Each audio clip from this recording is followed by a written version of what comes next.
Vladimir Poutine est-il un danger pour l'humanité? La réponse dans cette vidéo.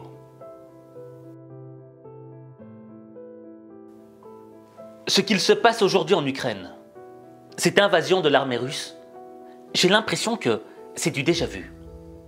Ce que je veux dire par là, c'est que, je ne sais pas si tu te rappelles, mais il y a une dizaine d'années de cela, en Géorgie, il s'est produit exactement la même chose. À l'époque, le chef de la Géorgie, le chef d'État de la Géorgie, c'était Mikhail Saakashvili. Et il voulait un petit peu remettre de l'ordre en Ossétie du Sud et en Abkhazie. Le truc, c'est que il avait peur d'y aller, parce qu'il y avait Poutine de l'autre côté. Mais les Américains lui avaient dit, mais non, vas-y, on est avec toi. Si Poutine venait à intervenir, on serait derrière toi, ne t'inquiète de rien. Donc le gars, il est parti en confiance. Sauf que Poutine, pour lui, c'était une ligne rouge qui avait été franchie. Et il est intervenu. La Géorgie se souvient d'un conflit éclair qui a déchiré le pays. L'invasion russe en Géorgie, c'était il y a 11 ans. Dans la nuit du 7 au 8 août 2008, la Russie vient défendre l'Ossétie du Sud et l'Abkhazie, deux régions séparatistes de son petit voisin géorgien. L'occupation, c'est la douleur qui devrait nous unir tous. C'est une douleur et un défi à l'échelle nationale. Je suis confiant, la Géorgie surmontera l'occupation.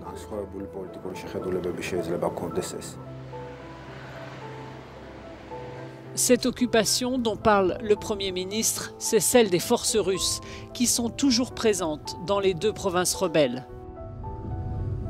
L'Union européenne a réitéré son soutien à Tbilissi et condamné les actions de Moscou dans la région. Le seul problème pour le gouvernement géorgien, c'est qu'il n'y avait personne derrière eux.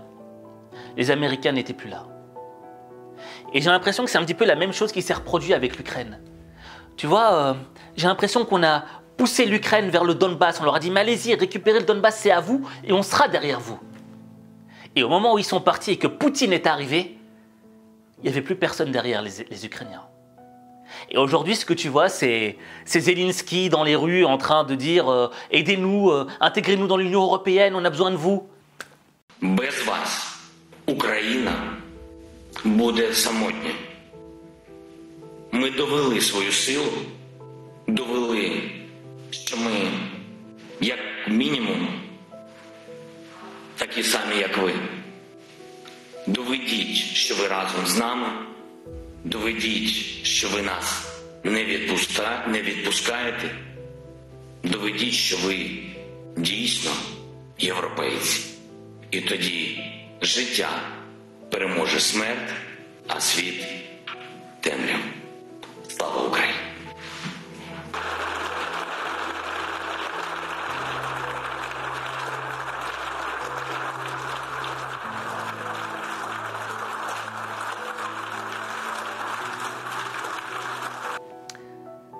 Mais il n'y a personne qui vient pour aider les Ukrainiens.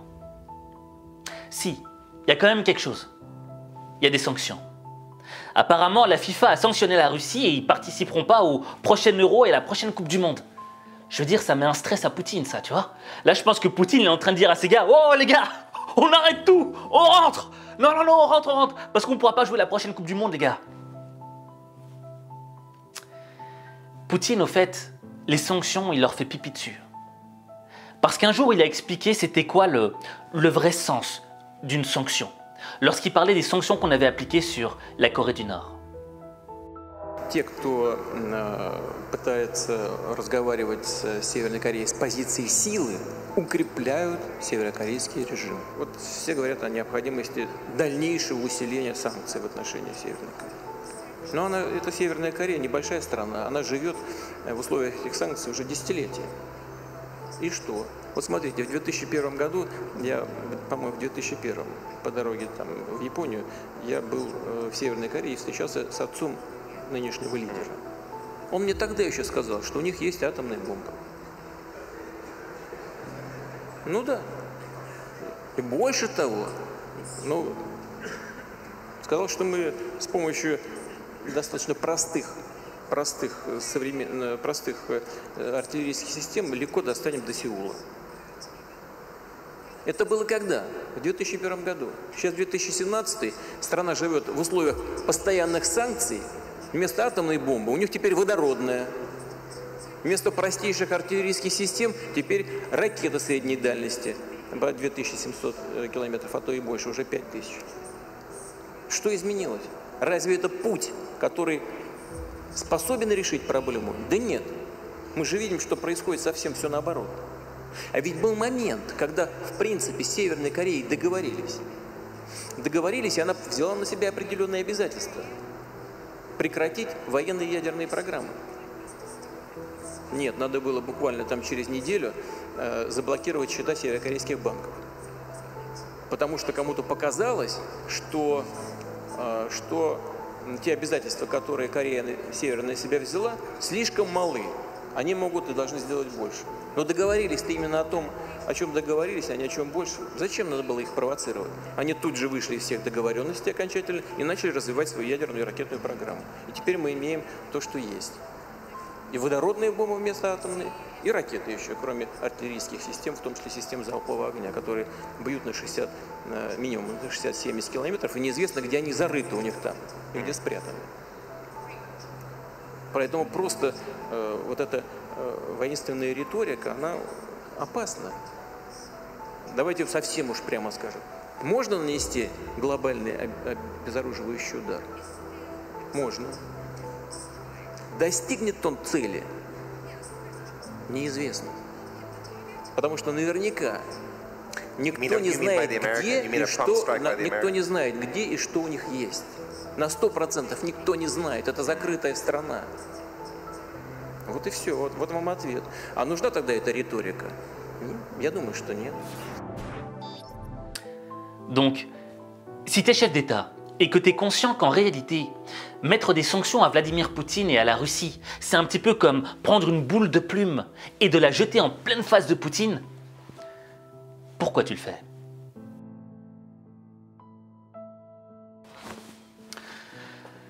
La vérité, c'est que les sanctions, ça n'arrête pas les balles. Les sanctions, ça n'arrête pas les missiles. Les sanctions, ça n'empêche pas les morts, les victimes qui n'étaient pas coupables. Au fait, les sanctions, ça sert à ne pas perdre la face. Parce que tu es dans une position d'impuissance. Tu ne peux rien faire. Et c'est pas que les États occidentaux sont faibles, c'est pas ça que je veux dire. C'est qu'ils sont coincés. C'est un petit peu comme la Corée du Nord. La Corée du Nord, on sait très bien qu'elle a l'arme nucléaire. Et c'est une des raisons pour laquelle elle n'est pas attaquée.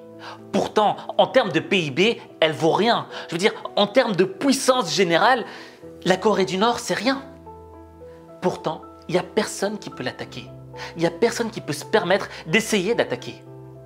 Et je me souviens que, quand j'étais plus jeune, je regardais les Guignols de l'info sur Canal. Et il y avait une scène qui m'avait toujours marqué. C'était le président coréen du Nord, Kim Jong-il, à l'époque, qui était en train d'insulter et de cracher sur la face de George Bush. Et lui, il faisait rien. Et Monsieur Sylvestre, diplomate américain. Fils de pute d'américain de ta race. Oui, bonsoir aussi. Messieurs, l'axe du mal défini par George W. Bush comprend notamment la Corée du Nord et ce week-end, cette Corée a menacé, je cite, de débarrasser la terre des États-Unis. C'est une menace grave, une déclaration de guerre. Non, c'est pourquoi pas. Prévention, nous allons raser l'Irak. Grosse pédale américaine de merde. Justement, dans la... Oh, je crois pas, il n'y a aucune raison. Tête ta gueule, fous le camp, dégage, terre-toi. Bien, le temps passe et il faut songer à vaquer. Nous avons une guerre en préparation et... Dégage, on veut plus voir ta sale gueule de merde. Bon, on s'appelle, hein. Mais, vous partez? Vous avez peur? Non, c'est pas ça, mais j'ai laissé la fenêtre ouverte avec le froid, là. Tu es un pic de papier avec des couilles de crevettes à l'ail. Mais où est-elle, la première puissance militaire du monde? Vous la verrez en Irak, monsieur, hein. Casse-toi. Pourquoi? Parce qu'au fait, les Nord-Coréens, ils ont adopté la technique du porc-épic. Ce que je veux dire par là, c'est que, tu vois, le porc-épic, c'est un petit rongeur. D'accord? Je veux dire, c'est un rongeur, il casse pas 3 pattes à un canard. Mais le truc, c'est qu'il a des aiguilles dans le dos. Et tu peux être un lion, tu peux être un léopard, tu peux être n'importe quel animal féroce dans la savane. Si tu veux t'attaquer au porc-épic, tu prends des risques. parce que tu pourrais en mourir. Donc tu vois, la Corée du Nord, c'est un petit peu un porc-épic. Tu sais pas par où l'attaquer, tu vois. Il y a des pics partout. Donc, tu laisses aller. Et la Russie, c'est un plus gros porc-épic. Et là, tu as encore moins de chances de l'attraper, tu vois. Et donc, toute l'idée de la vie, c'est quoi? C'est de se dire que le monde, c'est un rapport de force constant. Mais c'est pas le plus puissant, c'est pas le plus fort qui a l'hégémonie du pouvoir. Je pense que ce que nous démontre le monde, la géopolitique du monde, c'est que c'est celui qui a l'arme la plus sophistiquée. Et c'est une des raisons pour lesquelles Poutine est un danger.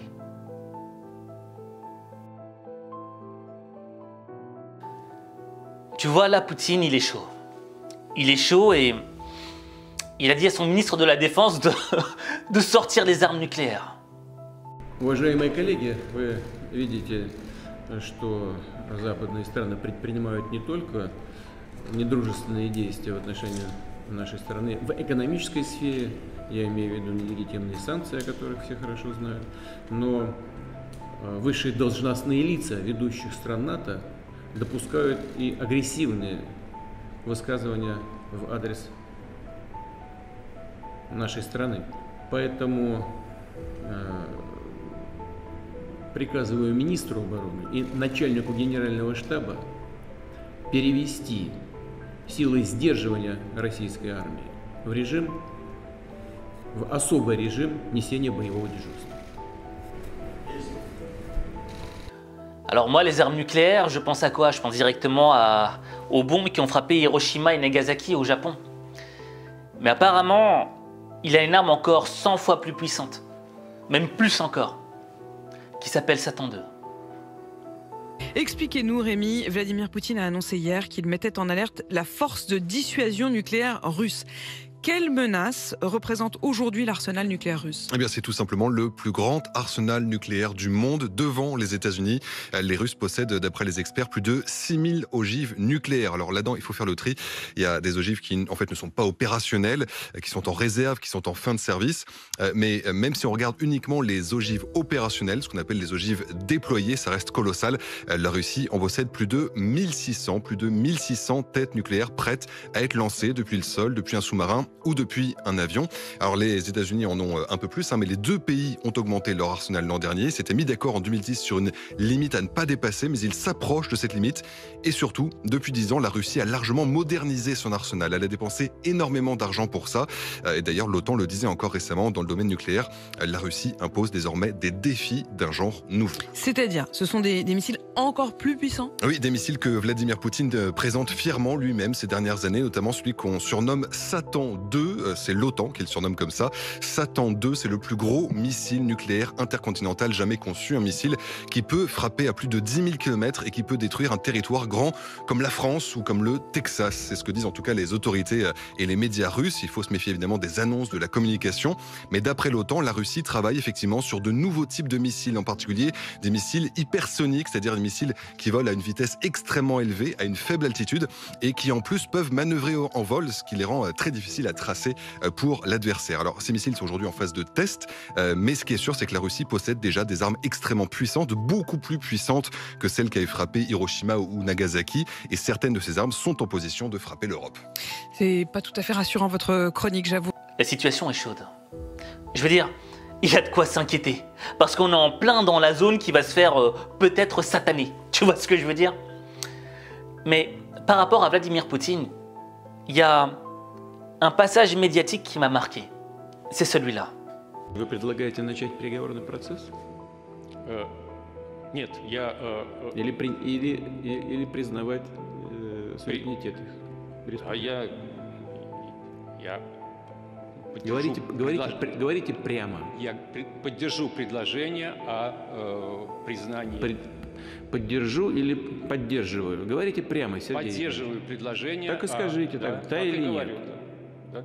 Поддерживаю предложение о вхождении Донецкой и Луганской народных республик в состав Российской Федерации. Да, мы об этом не говорим, мы этого не обсуждаем. Мы говорим о признании их независимости или нет. Да. Я поддерживаю предложение о признании независимости. Certains ont dit, regardez Vladimir Poutine, il est en train d'humilier son chef du renseignement, il veut montrer sa puissance, sa force, il gonfle les muscles, il humilie les autres. Non, je pense pas que c'était ça, au fait. Je pense que Vladimir Poutine était sous tension. Et tu le vois, hein, il a un sourire, mais un sourire avec des crocs acérés, tu vois. Il est sous tension, il est nerveux. Regarde juste sa position sur la table. Quand il a les deux coudes posés sur la table et la tête en avant, tel un félin qui s'apprête à chasser une proie, il est en mode attaque. On a vu ça quand Macron est venu le rencontrer, avec cette table qui les séparait. Discussion directe, mais je pense que, en tout cas, nos contacts n'ont jamais cessé pendant ces 2 années. Et de plus, le volume de nos échanges, malgré la pandémie, a augmenté. Si au moment de la pandémie, il avait baissé de 15%. Tu vois, cette position-là, elle veut dire beaucoup. Il est agacé, il est nerveux. Et ça me rappelle encore une autre situation où il était agacé par l'un de ses ministres. Да, я переживу на секундочку. Андрей Юрьевич, как вы прокомментируете? Вот как вы это прокомментируете? Доллары в рубли, перевод для сервидорных компаний, поручение президента. Мы по этому поручению отдельно доложим по выполнению этого поручения. Ну, в этом направлении двигаетесь? Безусловно. Да? Есть какие-то трудности? Трудностей нет. Ну а что? Вы не хотите говорить под камерой? Какие-то проблемы есть? Проблем нет, мы все сделаем, исполним, доложим, соответственно. Сделаем, исполним, доложим, соответственно. Ну, у вас возражения какие-то есть по этому? Нет, у нас нет возражений. Нет? Ну, а в чем дело? То давайте сделаем. Возражений нет. Это действительно повышает, ну, еще один шаг в укреплении национальной валюты. Là, Poutine, il est en mode félin. Un félin prêt à attaquer, tel un lion, tel un tigre, tel un jaguar. Tu vois, il a sa tête penchée en avant, vers son interlocuteur, vers sa proie, les coudes posés. Il bouge plus, son corps ne bouge plus, ses yeux sont fixes sur sa proie. Le mec, il est grave énervé, grave nerveux. Et il n'a pas besoin de démontrer sa puissance. Et parce qu'il est déjà puissant, il le sait. Et tu vois, je suis d'accord avec François Hollande. Enfin, à moitié d'accord. François Hollande avait dit que c'était du bluff quand Poutine avait dit qu'il allait sortir ses armes nucléaires. Et pourquoi est-ce que je suis à moitié d'accord?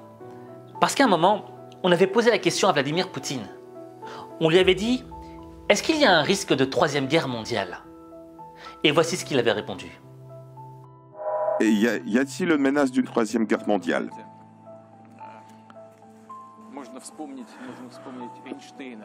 On peut citer Einstein qui a dit, je ne sais pas par quel moyen sera conduite la 3e guerre mondiale, mais la 4e sera conduite avec les bâtons et les cailloux. Donc, la 3e guerre mondiale serait la fin de la civilisation. Et tout le monde doit le comprendre, ce qui devrait être une garantie contre les actes les plus dangereux pour la civilisation sur la scène internationale. Là-dessus, je suis totalement d'accord. Si on utilise les armes nucléaires, c'est la fin de la civilisation humaine. Il n'y a plus personne sur Terre. Tu vois ce que je veux dire? C'est pour ça que, je ne sais pas si tu as vu, il y a quelques mois de cela, il y a eu une guerre entre la Chine et l'Inde. On n'en a pas beaucoup parlé dans les médias. Mais la Chine et l'Inde, c'est deux grosses puissances. L'Inde, elle possède l'arme nucléaire. Mais elle ne peut pas se permettre de l'acheter sur la Chine. Donc comment ils se sont fait la guerre? Ils se sont fait la guerre à coups de bâton. Je te jure, il y avait une frontière entre la Chine et l'Inde et les deux se disputaient un petit peu le territoire. Il y a eu des soldats chinois et des soldats indiens qui sont partis à cette ligne et qui ont commencé à se battre à coups de bâton. Ce sont les 4 soldats et officiers chinois qui sont morts dans un affrontement à la frontière. Le plus jeune d'entre eux n'avait que 18 ans.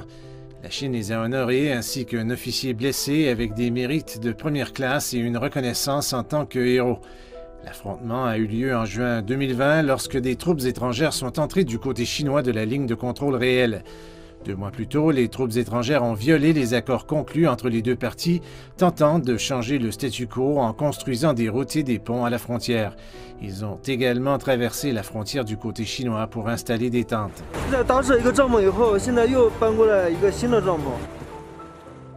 Le jour de la rencontre meurtrière, le commandant du régime chinois, Chi Fa-bao, a dirigé quelques soldats pour négocier. Cependant, ils ont été confrontés à de violentes attaques. Avec un nombre beaucoup plus important de soldats, les troupes étrangères ont tenté de forcer les troupes chinoises à céder, mais ils ont fait face à une résistance tenace et les deux parties ont subi des pertes. À l'arrivée des renforts du côté chinois... Le truc, c'est quoi? C'est que ça prête à rire quand on le voit comme ça, mais il y a eu des morts des deux côtés. Tout ça pour dire que ces deux pays sont bien conscients de l'implication d'utiliser des armes à feu, des armes nucléaires. Parce que ça pourrait monter en cascade et finir extrêmement mal pour tout le monde. Donc, Poutine, il est totalement conscient de ce qu'est une arme nucléaire, des conséquences de l'utilisation de l'arme nucléaire. Alors, pourquoi est-ce qu'il a menacé l'Occident? Pour quelle raison? Je ne sais pas si tu as cette impression-là, mais quand tu regardes les médias, tu as l'impression qu'on est beaucoup dans l'émotionnel et qu'on n'est plus trop dans le rationnel. Et le truc, c'est que ce soit d'un côté occidental ou d'un côté russe, tu vois, la première victime de la guerre, c'est la vérité. Et le problème, c'est que là, on commence à être trop en surface. On est en train de hitlériser Vladimir Poutine. Or, on ne prend pas conscience des conséquences que ça peut avoir. Parce que ça ne va mettre que de l'huile sur le feu. Pourquoi?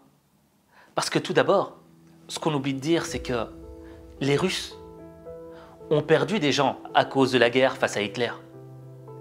Mais ils n'ont pas perdu 1 million de personnes. Ils n'en ont pas perdu 6 millions. Ils n'en ont pas perdu 10 millions.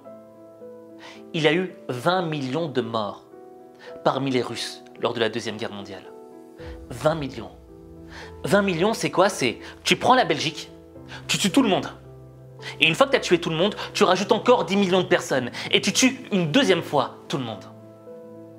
Ça veut dire qu'aujourd'hui, chaque Russe a eu un membre de sa famille qui est mort à cause d'Hitler.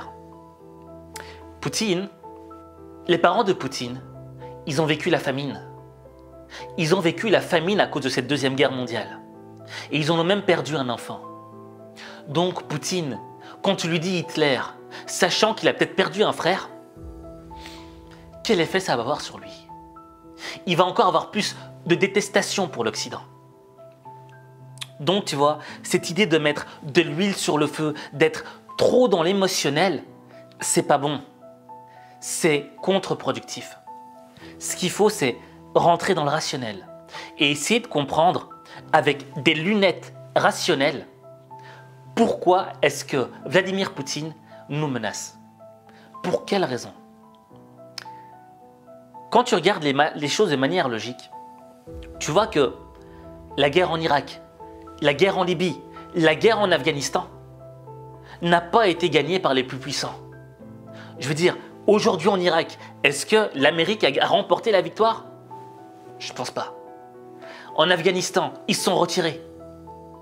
Au fait, Poutine, il n'a pas envie de s'enliser dans une guerre où les civils vont être armés et où il devra lutter contre des rebelles, etc. Parce qu'il sait qu'il va s'embourber. Donc, lorsqu'il te menace comme ça, il demande une porte de sortie. Je ne sais pas si tu as lu le livre L'art de la guerre de Sun Tzu. Il y a un moment, dans un chapitre, il dit que le moment où le fauve est le plus dangereux, c'est lorsqu'il est coincé entre 4 murs et qu'il n'a plus de porte de sortie.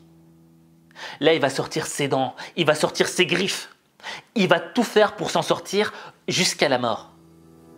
Par contre, si tu lui ouvres juste une petite porte, il va la prendre à 100%. Et c'est le fait d'ouvrir la porte qui fait que tu as remporté la bataille.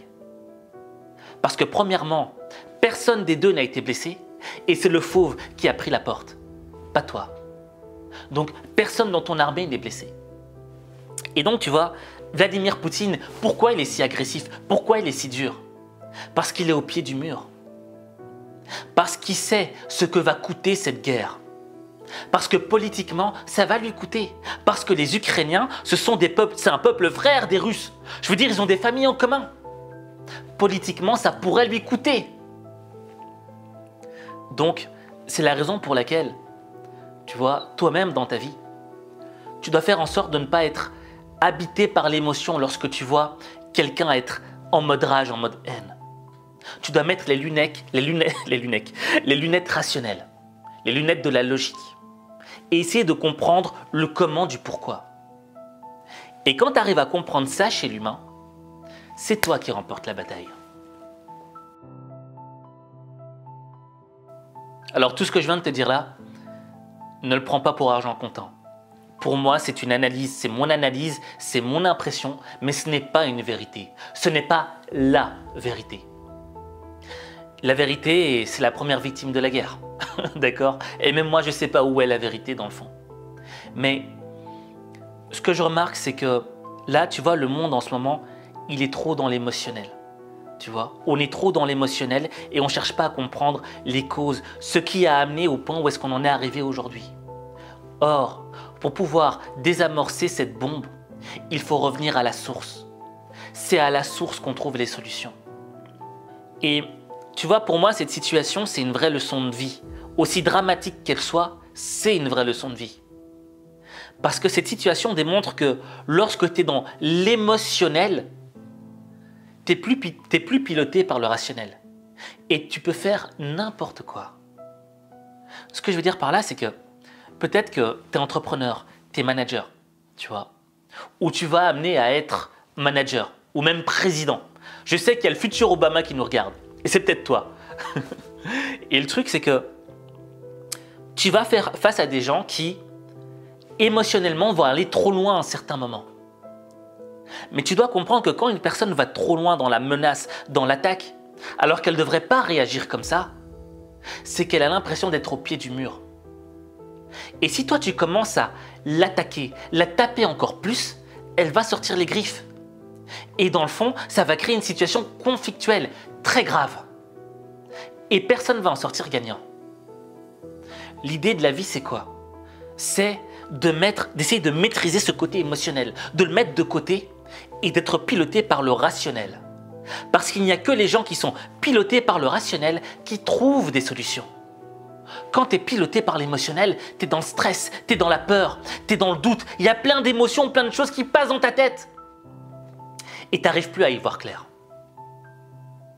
Donc, je pense que une des clés pour réussir sa vie, pour être un pilote de sa vie, c'est d'être capable de mettre les lunettes de la logique quand tout autour nous pousse à être dans l'émotionnel. Parce que si tu arrives à mettre les lunettes de la logique quand tout te pousse à l'émotionnel, crois-moi, tu vas te différencier des autres. Et si tu arrives à te différencier des autres, c'est là que tu transformes ta vie. Parce que tu comprends, parce que tu vois la vérité, tu es clairvoyant, tandis que les autres sont aveuglés par l'émotion. Et c'est quand tu es clairvoyant que tu arrives à changer ta vie. Mais ta vie, il n'y a que toi qui peux la transformer. Il n'y a que toi. Comme je t'ai dit, il ne faut pas prendre pour argent comptant tout ce que je t'ai dit. Comme toi, je suis à la recherche de la vérité. Et il y a des éléments que je ne trouve pas. C'est pour ça que j'aimerais te poser la question. Quelle est ton opinion à toi par rapport à ce conflit? Et si tu es ukrainien ou si tu es russe, comment est-ce que tu vois les choses? Quelles sont tes infos à toi? Partage-les en commentaire pour pouvoir nous permettre de nous enrichir et de mieux comprendre ce qui se passe. Sur ce, je te remercie d'avance.